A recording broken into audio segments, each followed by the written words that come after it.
Hello दोस्तों, स्वागत है आपका एक बार फिर से हमारे यूट्यूब चैनल पर। आज हम जानेंगे कि प्रोग्रामिंग क्या है। उसके साथ साथ एल्गोरिथम और फ्लोचार्ट के बारे में भी जानेंगे। तो चलिए, टाइम वेस्ट ना करते हुए हम वीडियो को शुरू करते हैं।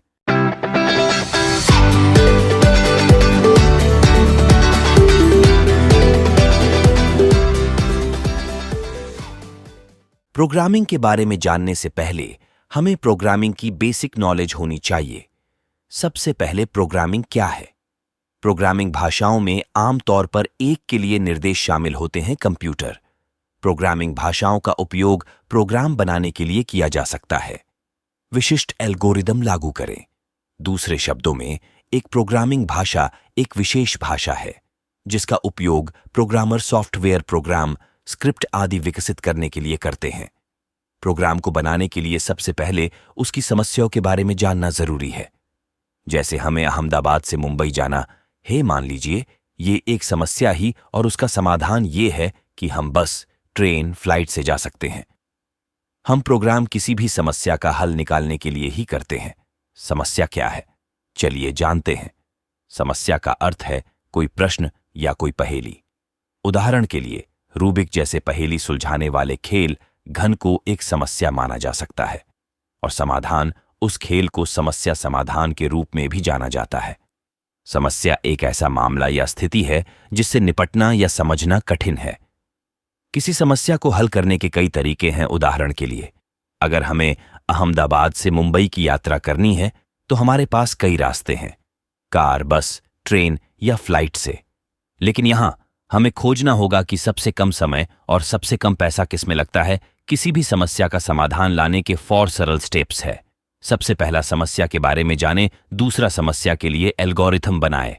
एल्गोरिथम क्या है ये हम आगे जानेंगे। तीसरा, कोडिंग करें, और चौथा, कोड रन करके चेक करें। अब हम जानेंगे कि एल्गोरिथम क्या है। एल्गोरिथम एक समस्या समाधान तकनीक है। एल्गोरिथम किसी समस्या को हल करने के लिए चरणों का एक क्रम है। एल्गोरिथम की कई प्रॉपर्टीज है, हम एक एक करके उसे समझेंगे।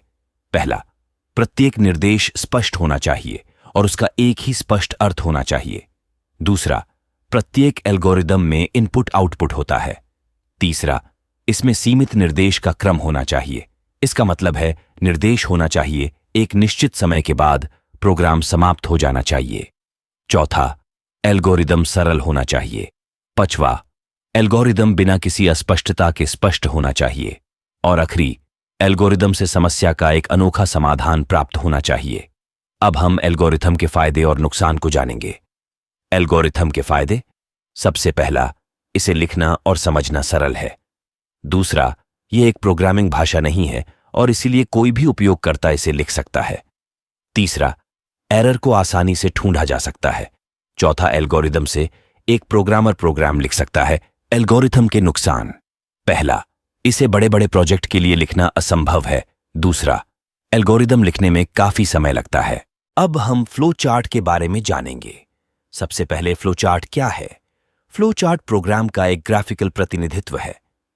यह भी एक प्रकार की प्रोग्राम डिजाइन तकनीक है। किसी प्रोग्राम को कंप्यूटर भाषा में लिखने से पहले उसे डिजाइन कर लेना चाहिए। प्रोग्राम को कंप्यूटर में परिवर्तित करना आसान बनाने के लिए फ्लो चार्ट का उपयोग होता है। फ्लो चार्ट एक ब्लूप्रिंट की तरह होता है जिसे शुरू करने से पहले बनाया जाता है। कंप्यूटर भाषाओं में प्रोग्राम लिखने से पहले एक फ्लो चार्ट बनाना चाहिए ताकि उसे समझने में आसानी हो। फ्लो चार्ट में उपयोग किए गए प्रतीकों को सीखना आसान है। चलिए, अब हम फ्लो चार्ट के फायदे और नुकसान के बारे समझें। फ्लो चार्ट के फायदे: सबसे पहला, फ्लो चार्ट उपयोगकर्ता को प्रोग्राम का अधिक प्रभावी ढंग से और अंततः विश्लेषण करने में मदद करता है। दूसरा, समय की बर्बादी को कम करना। तीसरा, किसी समस्या की कुशलता से जांच की जा सकती है।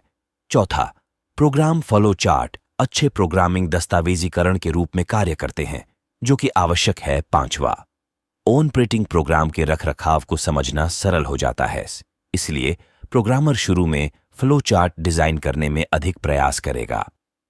फ्लो चार्ट के नुकसान: पहला, बड़े बड़े प्रोजेक्ट को दर्शाना मुश्किल है। दूसरा, बड़े बड़े प्रोजेक्ट को दर्शाने के लिए ज्यादा पैसा लगता है और बहुत कठिनाइयों का सामना भी करना पड़ता है। फ्लो चार्ट की सिंपल डिजाइन आप वीडियो में देख सकते हैं। अगले वीडियो में हम इसे ही कुछ एल्गोरिथम और फ्लो चार्ट बनाएंगे और फ्लो चार्ट के सिंबल्स के बारे में जानेंगे। अगर ये वीडियो अच्छी लगी हो तो लाइक और चैनल को सब्सक्राइब जरूर करना। धन्यवाद।